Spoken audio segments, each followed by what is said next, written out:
día de hoy con este webcast, nuevos requisitos de las facturas 2012. Este curso lo estamos enfocando con la finalidad de que todos nuestros clientes puedan conocer los nuevos requisitos que entrarán en vigor a partir del 1 de julio del 2012 y además dando un pequeño recordatorio de todo lo que fueron los nuevos requisitos en este 2012. Como un preámbulo de este webcast vamos a ver un poquito de cuáles son las dudas que normalmente tienen nuestros clientes respecto a los comprobantes fiscales para este 2012, ya sea comprobantes fiscales digitales, comprobantes fiscales CFDI, CFD, CBB o en su caso representaciones impresas que se vienen utilizando con anterioridad al entrar en vigor de las facturas digitales. La primera pregunta es, ¿qué cambió en los comprobantes para efectos del 2012? Otro de los cuestionamientos de nuestros clientes es, ¿cómo será la transición del esquema de comprobación actual al esquema del 2012? Es decir, yo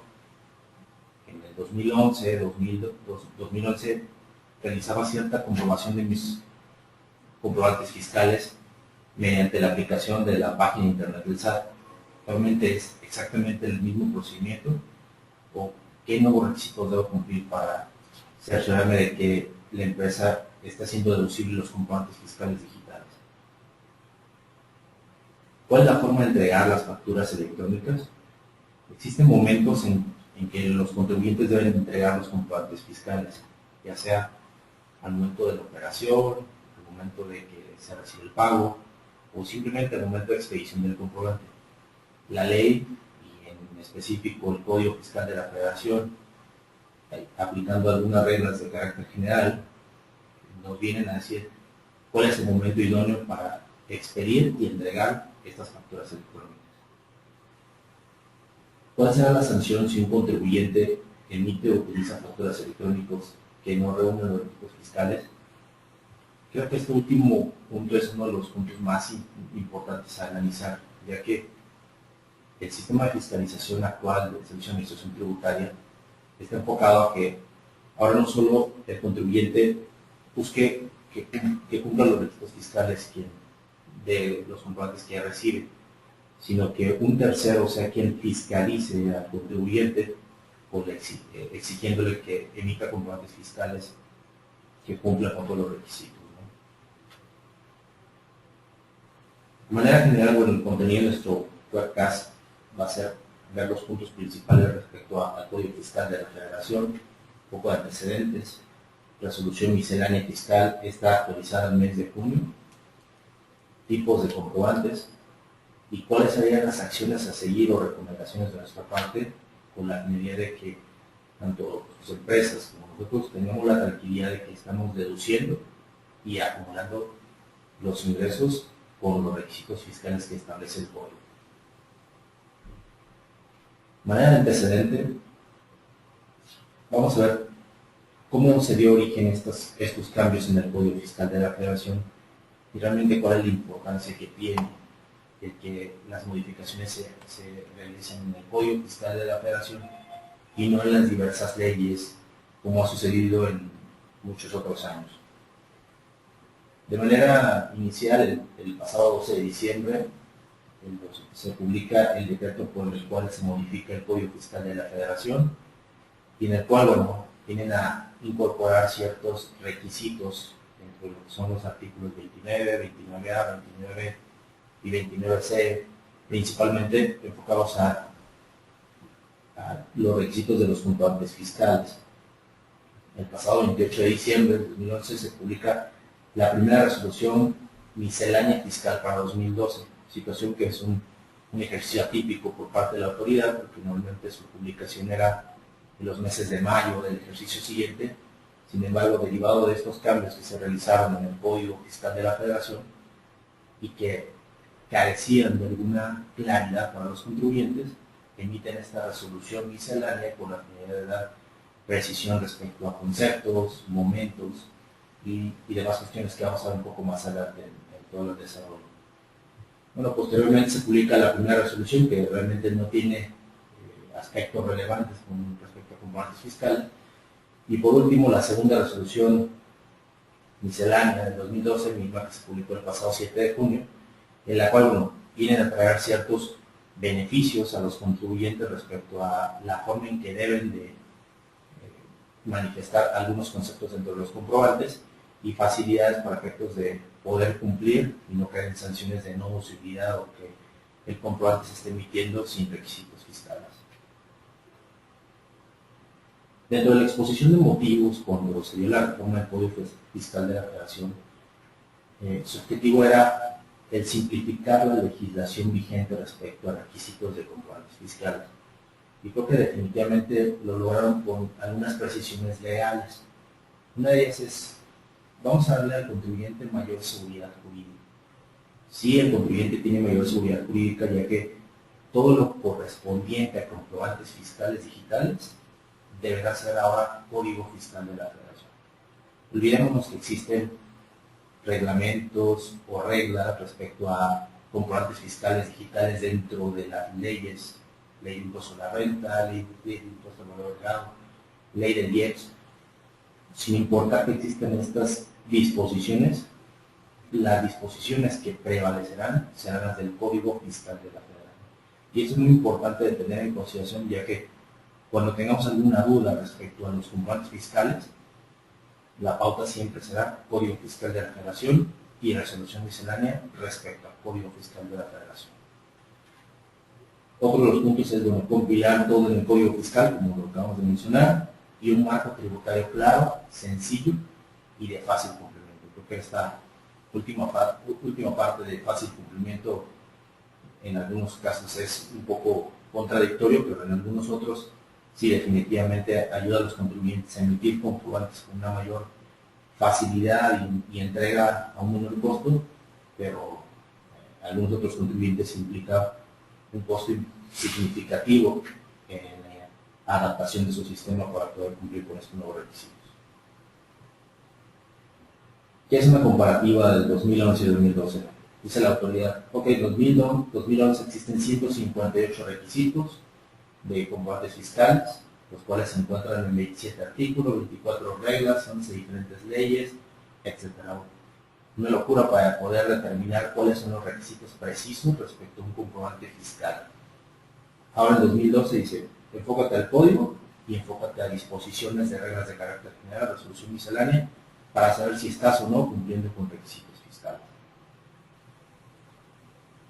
De esta manera vamos un poquito de la introducción de hacia dónde van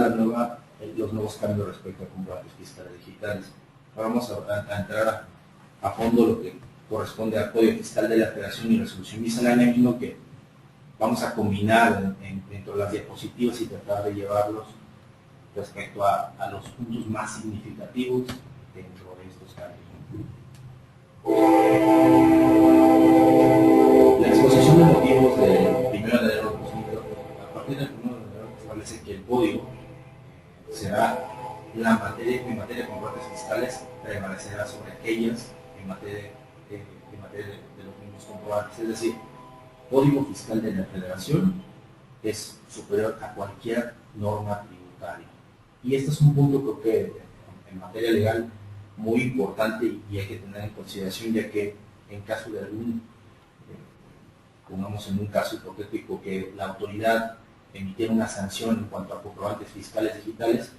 tendrá que venir fundamentado y motivado en el Código Fiscal de la Federación o ya sea aplicando reglas de carácter general como la resolución miscelánea fiscal. Y eso es algo muy importante porque al contribuyente le otorga cierta seguridad jurídica de cuál es el fundamento para que la autoridad me sancione respecto a un error en mi comprobante fiscal digital o en papel en su caso. ¿Cuál es la transición 2011 y 2012? A más tardar el 30 de junio, todos aquellos contribuyentes que venían emitiendo sus comprobantes fiscales digitales o CFDI en su caso, normalmente tenían una versión que era la versión 2.0 y a partir del 1 de julio tendrían que ser emitidos mediante la versión 2.2. Pero ¿qué realmente es esta versión 2.0, 2.2? No es una actualización del sistema, no es una actualización del sistema de cómputo. Es una actualización de los requisitos que deben de contener los comprobantes fiscales digitales y más que nada una actualización a los requisitos contenidos en el anexo 20 publicado en el ejercicio inmediato anterior y que ahora, bueno, vienen a aclarar la autoridad que a partir del 1 de julio del 2012 todos deben de tener la versión 2.2 y 3.2. No nos enfoquemos en cuanto a versiones, enfoquemos en cuanto a requisitos, que realmente si nosotros cumplimos con todos ellos, es porque estamos dentro de esta versión, ya que normalmente algunos de estos software que, digamos, un software muy común que es el Compact, su última versión es la versión 7.0, y bueno, esta versión ya contiene las especificaciones técnicas para cumplir con la versión 2.2 y solamente tienen que hacer adecuaciones respecto a su plantilla para emitir un comprobante con todos los requisitos. Aquellos que tengan un sistema que no sea un compact y que tendrán que ser definitivamente una adecuación al sistema para poder cumplir con todos aquellos nuevos requisitos a partir del 9 de julio, que mismo vamos a ver un poquito más adelante.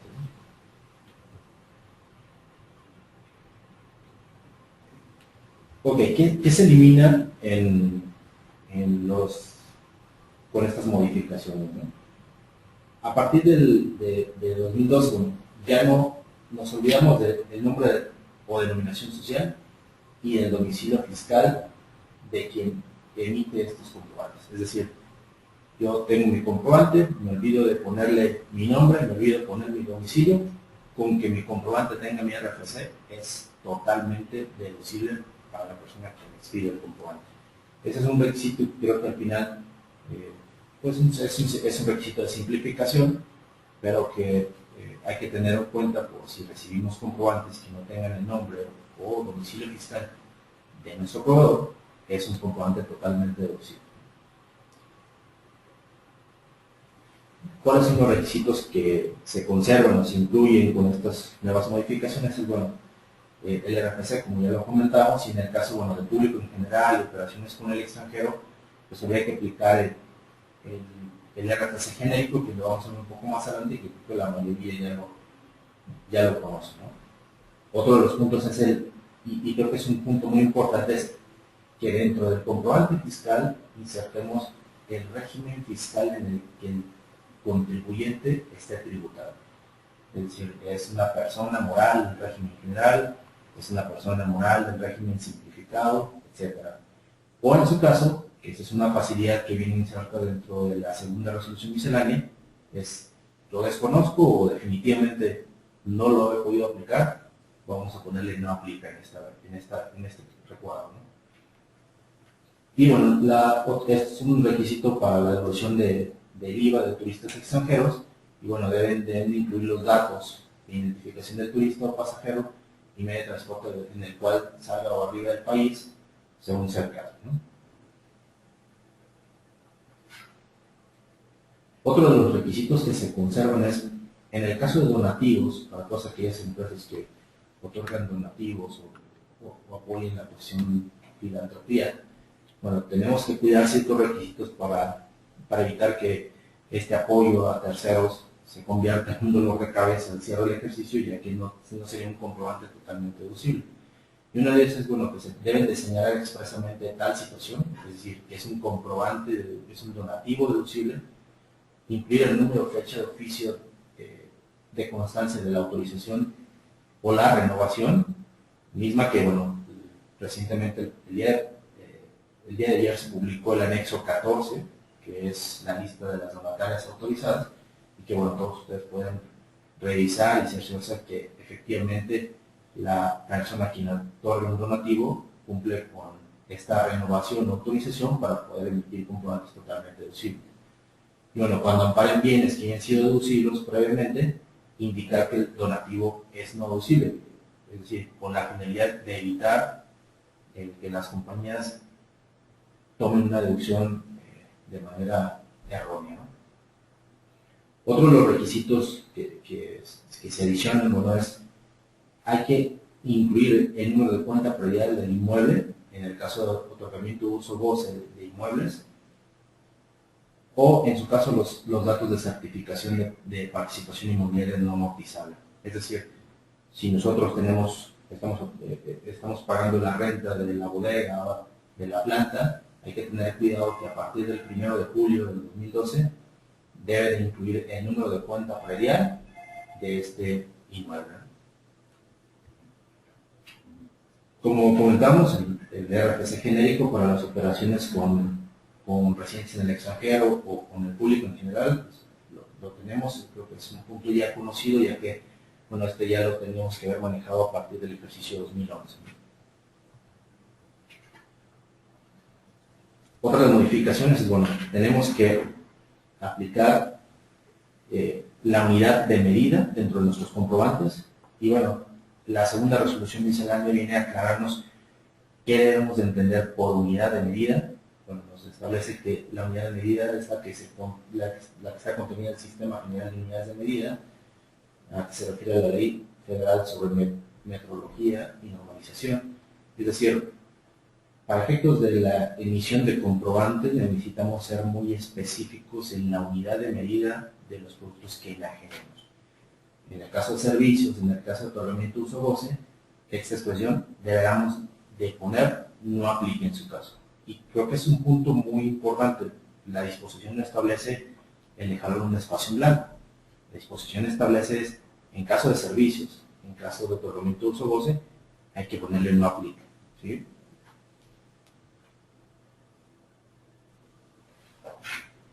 Creo que este es uno de los requisitos más complejos y un poquito más álgidos para todas las compañías, ya que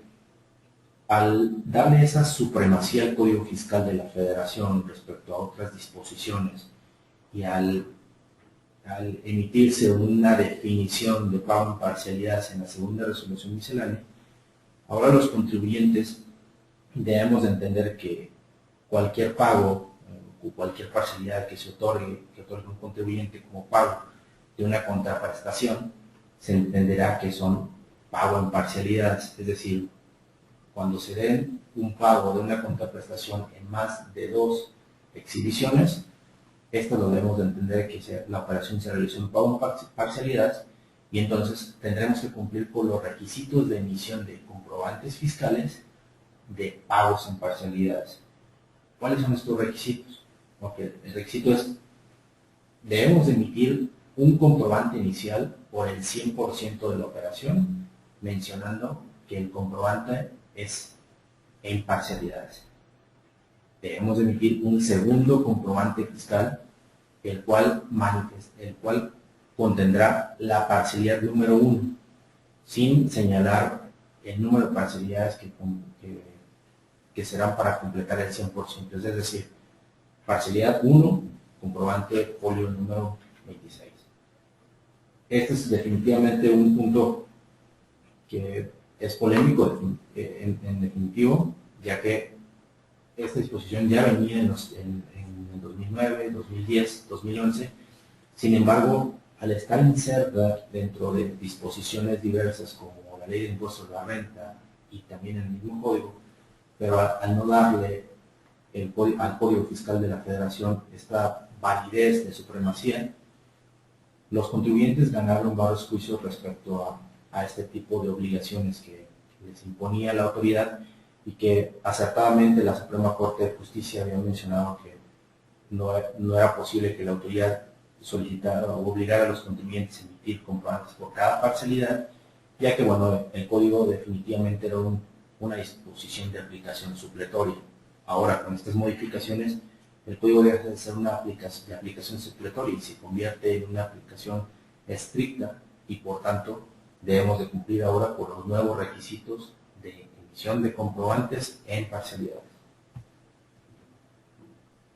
Como mencionado, se entiende que cuando una contraprestación se extinga en más de una exhibición, independientemente del monto de cada una de estas y el del plazo pactado. Es decir, tenemos que insertar la palabra parcialidades a la primer comprobante inicial, con el 100% de la operación, y parcialidad número 1, parcialidad número 2, por cada depósito que se reciba hasta llegar a la extinción de esta obligación. Otro de los cambios es, debemos de manifestar cuál fue la forma de pago. Y este es un cambio que aplicará a partir del 1 de julio y que, bueno, necesitamos hacer las adecuaciones al sistema para que puedan ustedes insertar dentro de la plantilla del comprobante fiscal digital, del CFDI, la forma en que le realizaron el pago. Pero además de la forma en que se realizaron el pago, que puede ser modelo electrónico, efectivo, transferencia, cheques, tarjeta de débito, o en su caso, que podemos tener algunos casos de compensación de saldos, también tenemos que indicar los 4 últimos dígitos del número de cuenta o tarjetas que correspondan a la cuenta en la cual se realizó el pago. Es decir, creo que la mayoría de ustedes ha recibido llamadas de sus proveedores, de sus clientes, de sus proveedores, solicitando los últimos 4 dígitos con la finalidad de que ellos tengan una base de datos y ellos puedan emitir comprobantes fiscales con todos los requisitos. Al principio comentaba, la autoridad ahora busca que nosotros mismos ayudemos a la fiscalización. Esta es una herramienta importantísima para ayudar a la fiscalización. Nosotros, si emitimos un comprobante que no tenga los 4 dígitos correctos,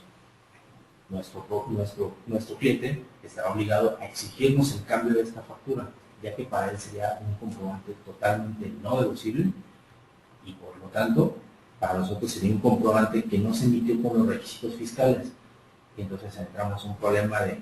sanciones por no emitir comprobantes con requisitos fiscales y sanción para el tercero por deducir comprobantes que no contengan los requisitos fiscales. Que, por suerte, ambas multas son exactamente el mismo importe.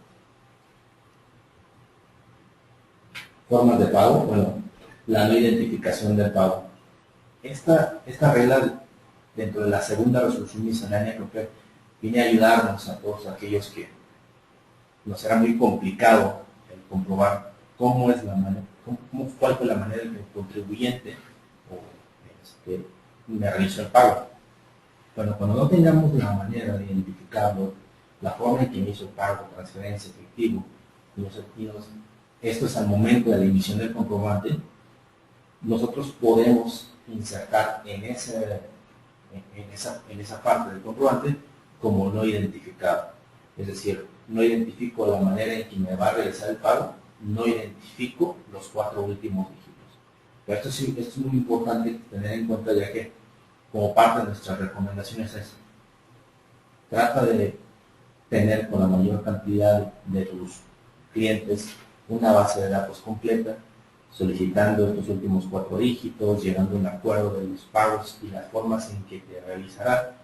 para efectos de que tú al emitir comprobantes ya los insertes con los nuevos requisitos, y en el caso de aquellos nuevos clientes, bueno, hay que emitir un comprobante en definitiva, como no identificado, a fin de evitar que genere un comprobante complementario, un comprobante que sustituya al comprobante erróneo, ya que necesitamos cumplir con todos los requisitos fiscales, ¿no? Pero bueno, otro de los puntos que aclara la autoridad es, oye, si el pago lo realizaste en una o más exhibiciones, pues, indícame las formas en que realizaste esas exhibiciones y los números de cuenta que utilizaste para hacer esas exhibiciones, ¿sí? Entonces, ojo con aquellos pagos en los cuales se reciban varias transferencias o varios depósitos en efectivo para hacer el pago de una misma factura en un mismo mes, porque tendríamos que tener el comprobante fiscal manifestando la forma en que nos realizó el pago y la cantidad de cuentas en las cuales provienen estas formas de pago,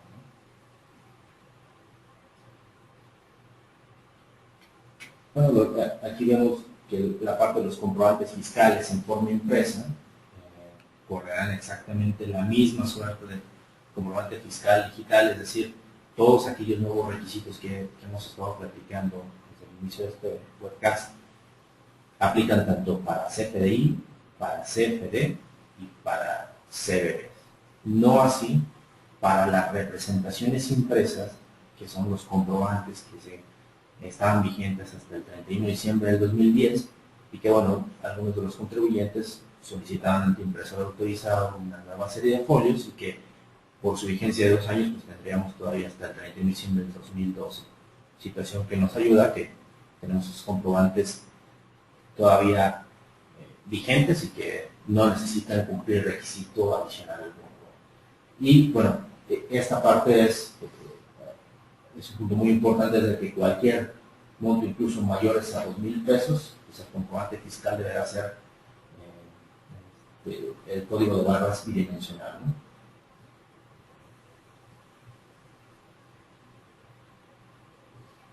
Uno de los beneficios que ya venía dentro de las resoluciones misceláneas y que, bueno, en esta segunda resolución hacen ciertas precisiones respecto a lo que debemos de entender o cómo debemos de entender la deducibilidad mediante un estado de cuenta.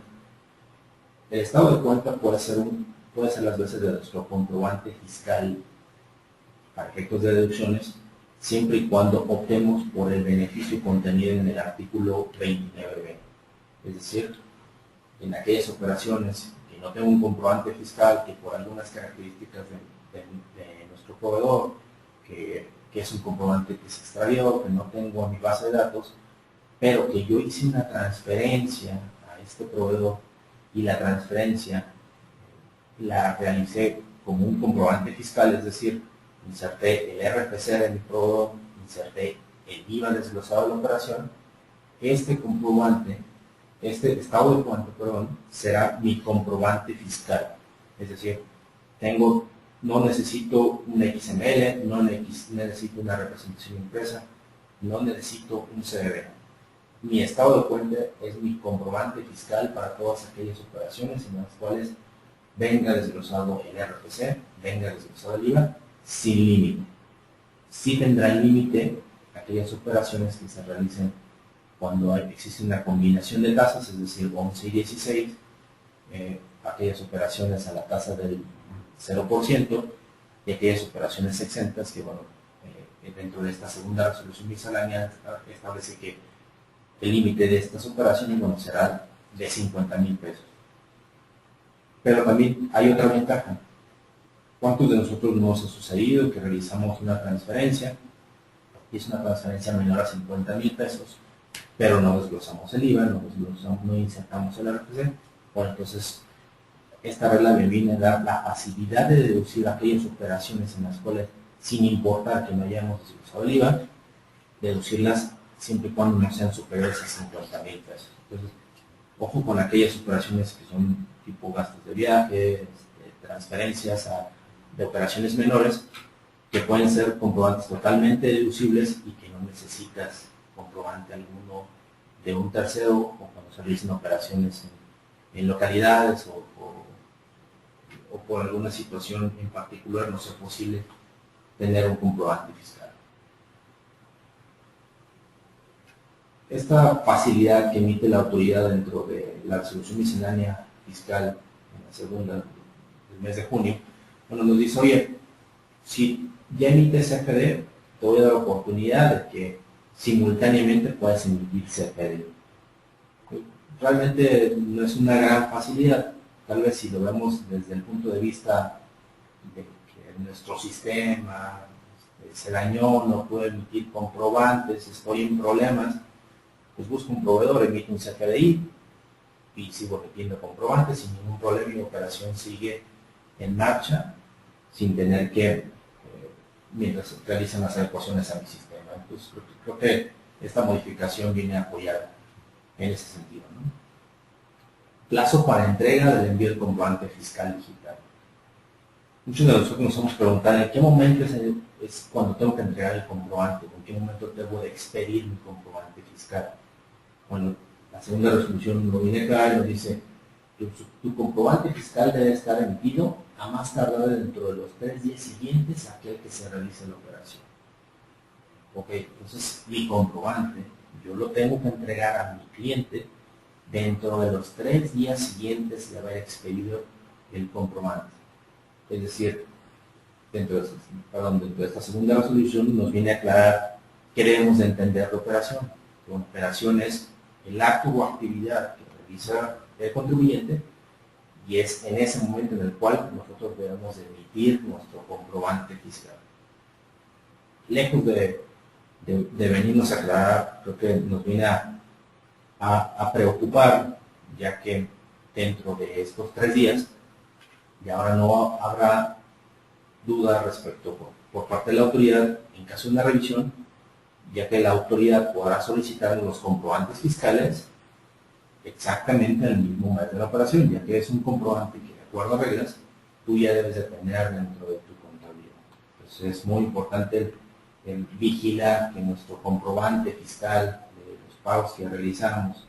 los mismos comprobantes que emitimos, sean transferidos o entregados dentro de los 3 días siguientes a la realización de la operación.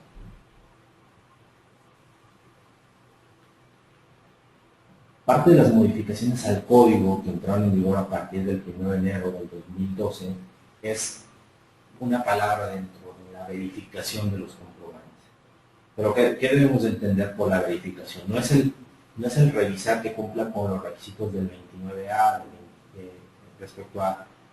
nombre, domicilio, RFC, sino que la validación que realizamos dentro de la página del SAT respecto a si es un comprobante válido, si el XML es válido, si la cadena digital es correcta, todo ese proceso que pasamos durante el 2011, ahora en el 2012 se convierte en una operación optativa. Sí, nuestra recomendación va a ser valida aquellos comprobantes cuando tienes una primera operación con un proveedor para estar seguros de que tu comprobante cumple con todos los requisitos fiscales respecto a si es válido para efectos del SAT, pero ya no es una obligación por el contribuyente. Es decir, la autoridad no puede llegar y no nos puede sancionar por no haber validado un comprobante. Sí nos puede sancionar porque no tenga todos los requisitos fiscales, pero no nos podrá sancionar por no haber hecho la validación. Es decir, si ellos llegan en una auditoría y revisan nuestro comprobante y resulta que el comprobante, existen inconsistencias en el comprobante en la cuestión electrónica, pues la autoridad no podrá sancionarnos, sino que la autoridad nos lo hará saber, pero sin embargo los actos de fiscalización o el acto sancionador se irá al tercero por haber emitido un comprobante sin requisitos fiscales, ¿no? ¿Cuál es la sanción de no emitir estos comprobantes fiscales? O en su caso, ¿cuál es la sanción por deducir comprobantes sin requisitos fiscales? Bueno, la sanción la contiene el código dentro del artículo 83, fracción séptima, fracción novena y fracción onceava, y la cual va entre los 12.070 a los 69.000 pesos. Oye, pero cada comprobante que emita será una sanción de 12.070. Existen criterios respecto a ciertas administraciones en cuanto a que la sanción va respecto a cada acto o cada hecho, y existen criterios en otras administraciones respecto a que la sanción irá por el solo hecho de haber deducido o haber emitido comprobantes sin requisitos fiscales. Nuestra recomendación es que hay que vigilar esta primera validación del 1 de julio, porque es la más importante, es de que todos nuestros comprobantes sean con todos los requisitos contenidos en la versión 2.2 y que estos comprobantes no cumplen todos los requisitos y con ello evitar sanciones que al final se van a convertir en un acto de amonesto para el contribuyente. ¿Qué otra sanción tiene el hacer deducibles estos comprobantes? Bueno, es la sanción más peligrosa de todas y la sanción más extrema, definitivamente, porque solamente se podrá dar en algunos casos y que creo que lejos de ser una herramienta de fiscalización, pues es una herramienta para que los contribuyentes estén atentos respecto a la deducción de comprobantes fiscales, ya que el hacer deducibles comprobantes fiscales que no reúnan los requisitos, bueno, la sanción se convierte en un delito de defraudación fiscal. Entonces, al convertirse en un delito de defraudación fiscal, pues entonces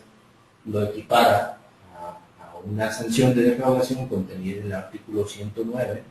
del Código Fiscal de la Federación, y que bueno, ahora va enfocada desde un mínimo de 3 meses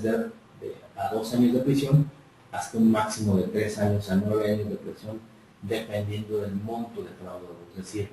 no la cantidad de facturas que deduce, sino la cantidad de impuesto defraudador. Por ejemplo, el 1.221.000 es aproximadamente el 30%, 4 millones de pesos. Esos 4 millones de pesos deben de ser la cantidad de facturas que hicimos deducibles y que no reúnen los comprobantes fiscales. Repito, es una cuestión más de fiscalización, más de amedrentar al contribuyente con la finalidad de que cumpla los requisitos fiscales. Estamos seguros que es mientras todo llevemos en orden, mientras emitamos nuestros comprobantes con todos los requisitos, no hay preocupación del por qué llegar hasta estas instancias, que definitivamente el más perjudicado son los representantes legales. Vamos a ver a continuación cuáles son los nuevos tipos de comprobantes ya con los nuevos requisitos. Posteriormente vamos a pasar a una sesión de preguntas y respuestas, en la cual con todo gusto trataremos de responder todas, si es posible, o en caso de que no nos sea posible responderlas todas, bueno, y no tenganlo por seguro que se lo estaremos enviando por correo electrónico a la dirección en la cual accesaron a este webinar, y misma que haremos en los próximos días, ¿no? El primer tipo de comprobantes es la representación impresa por impresora autorizada. Okay. Este comprobante es tal cual como viene el 31 de diciembre del 2012, no tiene cambio alguno, siguen exactamente los mismos requisitos, es decir, mi nombre, mi domicilio, mi folio, lugar y fecha de expedición, la representación del cliente, la descripción, cantidad, precio unitario, el pedimento, es decir, en aquellas operaciones que se realicen por venta de primera mano, es decir, nosotros somos los importadores y que estamos realizando la enajenación territorial nacional, tenemos que analizar y mencionar el número de pedimento, ficha de pedimento y la aduana, el total con letra, el valor, los importes, la leyenda de que es un impresor, la leyenda de que es un comprobante, la fecha de su elaboración, la vigencia del comprobante, la cédula, los efectos fiscales al pago y el pago en una sola exhibición o en parcialidades. Ojo, este último punto no es porque ya venga así mi comprobante. Si estoy realizando operaciones en parcialidades, esta regla sí me aplica. Es decir, si mi operación es en parcialidades y aún tengo comprobantes por impresora autorizado 2010, necesito seguir mencionando que es un pago en parcialidades por mi factura inicial por el 100% y mi siguiente factura mencionar que es la parcialidad 1 respecto al comprobante inicial. ¿Sí? El siguiente comprobante, es el comprobante fiscal digital, que entró en vigor en 2010 y son todos aquellos contribuyentes que a más tardar el 31 de diciembre de 2010 incorporaron el esquema de comprobantes fiscales digitales y evitaron con ello incorporarse al esquema de comprobantes fiscales por Internet, que parte de los beneficios es de que pueden emitir o solicitar una cierta cantidad de folios y no pasar por la validación por parte del Servicio de Administración Tributaria, ¿no? Y ¿cuáles son los requisitos que se adicionan principalmente? Como lo vemos en el numeral 11 y numeral 13, que son las formas de pago y el método de pago, que es lo que comentábamos. ¿Cuál fue la forma de pago? Transferencia, cheque, efectivo, y el método de pago, también hay que adicionar los 4 dígitos del número de cuenta, en su caso, ¿no? Como vemos, este comprobante ya nos olvidamos de la cuestión del nombre del contribuyente, solamente tenemos los datos del emisor, que es el RFC, los datos del receptor, que es el RFC, Es decir, nos olvidamos de domicilios, oye, que el domicilio viene erróneo, olvídate de eso, es totalmente deducible tu comprobante, siempre y cuando tenga también otro de los requisitos que es el régimen fiscal. Hoy no tengo intención de aplicarlo, no tengo intención de mencionar mi régimen fiscal, ponle no aplica y es totalmente deducible, ¿no? A diferencia del comprobante anterior, bueno, pues aquí tenemos ya lo que es el sello digital, la cadena original, y bueno, que es un documento, esta es una representación impresa en un CFD, ¿no? Las facturas impresas o CBB, que bueno, estas solamente pueden aplicarlos a aquellos contribuyentes que no tengan ingresos superiores a los 4 millones de pesos en el ejercicio inmediato anterior, que bueno, estamos hablando de todos aquellos que pudiéramos pensar que no nos aplica o no nos interesa este tipo de comprobantes, pero al contrario, creo que es uno de los comprobantes que debemos de vigilar con una mayor cautela, ya que muchas de las operaciones que tenemos en gastos de viaje, en operaciones con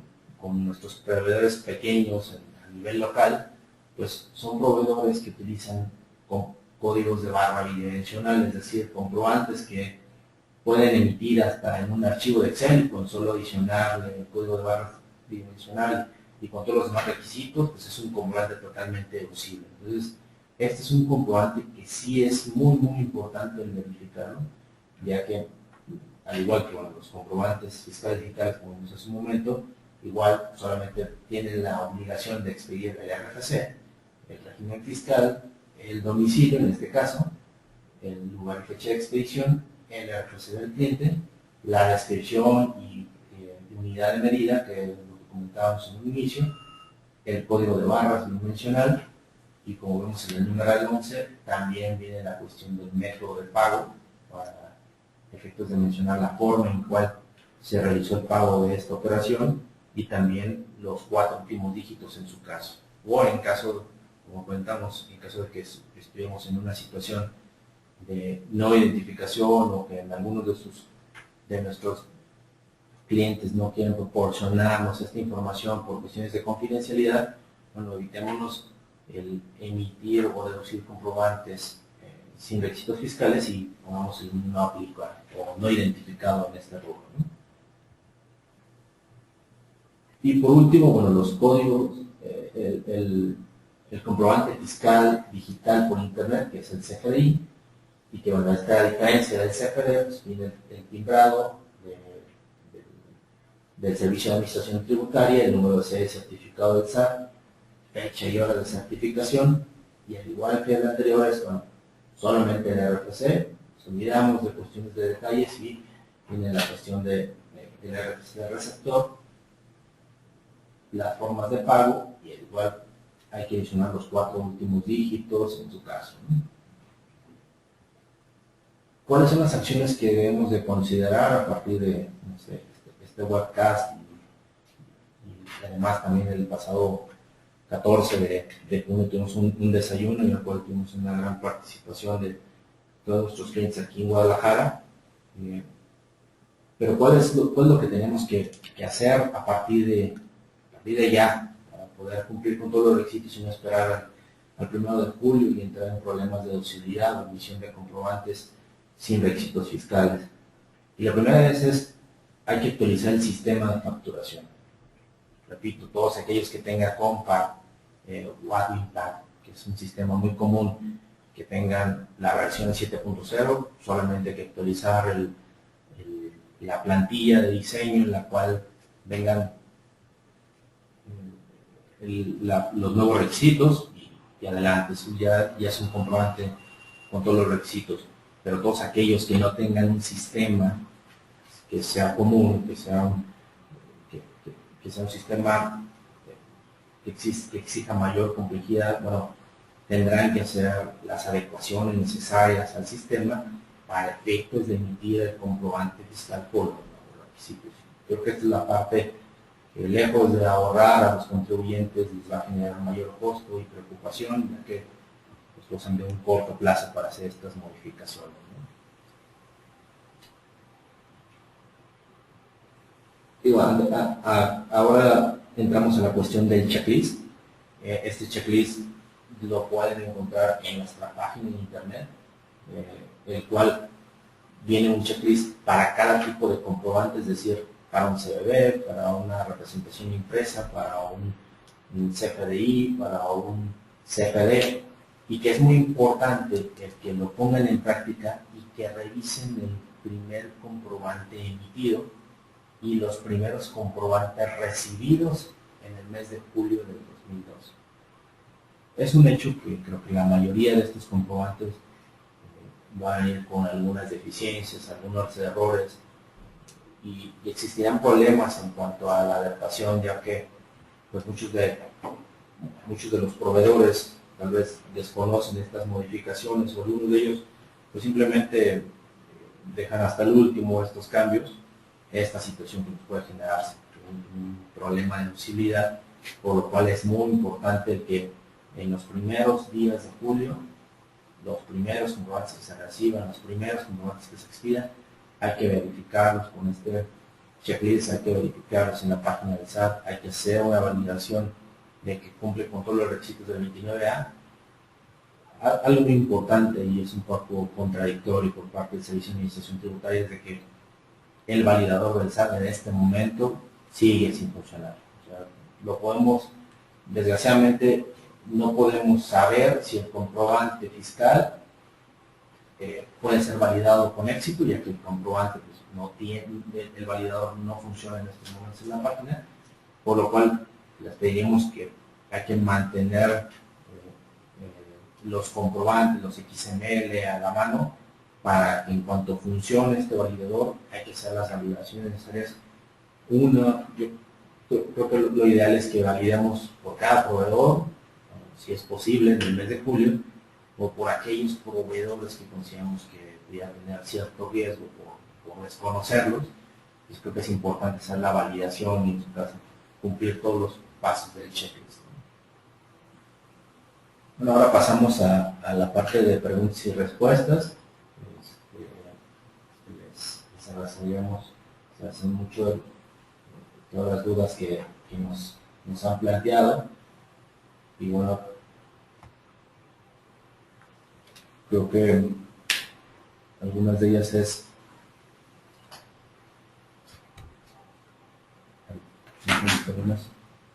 Bueno, Alfredo, aquí tenemos algún par de preguntas de nuevo que amablemente nos hacen llegar. Pues es respecto a lo último que comentas del validador. No sé si tienen, nos preguntan que si ya se tiene alguna fecha o cuándo pudiera estar listo ya este nuevo validador funcionando en la página del SAT para ellos poder hacer sus comprobaciones. Bueno, parte del trabajo que estamos desarrollando también en una visita respecto al Servicio de Administración Tributaria es saber a partir de cuándo ya podemos utilizar este validador. El sistema actualmente sigue sin funcionar. Yo estimo que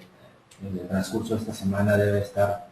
en funcionamiento para que la última semana de junio ya tengamos un validador actualizado que puedan ustedes utilizar para validar las versiones, tanto las versiones 2.0 como las versiones 2.2, ya que actualmente hasta el 30 de junio pueden utilizar ambas versiones, y ya, o sea, a partir del 1 de julio, bueno, exclusivamente se utilizará la versión 2.2. Ok, mira, otra pregunta que nos hacen llegar es respecto a los números de cuenta que se van a manifestar ya relacionados con la forma de pago. ¿Qué pasa si me ponen un número de cuenta que no corresponde al cual yo usé efectivamente en esa factura? O sea, yo les había dicho que usaba un número de cuenta y al final de cuentas usó otro. Bueno, en este sentido, desgraciadamente, y porque es una respuesta que no a muchos nos va a gustar, tendremos que modificar nuestro comprobante fiscal y tendremos que adicionar el número de cuenta correcto, o en su caso ellos tendrán que modificar el número de cuenta correcto si es que en mi parte nosotros nos equivocamos al momento de hacer la transferencia del pago de alguno de los servicios de nuestros proveedores. Y bueno, esta es la parte que creo que es la más importante de la reforma para efectos del Servicio de Administración Tributaria, ya que pues ahora tiene muchos fiscalizadores en el país. nosotros mismos vamos a obligar al tercero a emitir un comprobante con todos los requisitos, ya que de lo contrario pues, podemos hacer acreedor a ciertas sanciones, como lo hemos platicado, pues, los 12,070 pesos hasta los 69,000 pesos. Ok, mira, nos quedan un par de preguntas. Esta es relacionado a lo que es pago en parcialidades. ¿Cómo es que se emiten dos comprobantes? O sea, ¿qué efecto tienen estos dos comprobantes o cómo se van a emitir? ¿Y qué pasa con la acumulación de impuestos si hay un doble comprobante? Bueno, aquí este es uno de los puntos creo que es muy importantes de tomar en consideración. Los comprobantes que nosotros emitamos, que sean el comprobante inicial de parcialidades, este comprobante inicial va a ser el que tendrá todos los efectos fiscales, es decir, mi comprobante inicial de la operación del 100% será en el cual acumule el 100% de mi operación. Mis comprobantes de parcialidades no será un comprobante de I, que es en el caso de los comprobantes fiscales digitales cuando presentamos la informativa, es decir, no será un comprobante de ingresos, sino será un comprobante de traslado, ya que solamente nos hará la función de un efecto provisional para efectos de un control de pago en parcialidades. ¿Sí? ¿No? Y esta es la parte creo que es muy, muy importante tener en cuenta, ya que podemos caer en el problema de que al cierre del ejercicio nuestro estado de resultados no coincida con el consecutivo de facturas y por lo tanto estamos haciendo una doble acumulación o triple acumulación dependiendo de la cantidad de parcialidades. En su caso, si hay por algún error en la emisión del comprobante, por algún error de la emisión de las parcialidades, bueno, se tenga que emitir un nuevo comprobante en sustitución de aquel que se emitió sin los comprobantes, sin los registros fiscales. Alfredo, una última pregunta que nos hacen llegar es ¿de qué manera yo puedo comprobar ante la autoridad que fue enviado o que fue entregado el archivo o la factura dentro de los 3 días siguientes para cumplir con ese nuevo requisito? O sea, ¿cómo le puedo hacer? Aquí la parte más importante es de que no existe no existe como tal esa manera. Es decir, la autoridad siento que es una regla que lejos de poner un procedimiento, una pauta del momento en que tenemos que entregar el comprobante o que la autoridad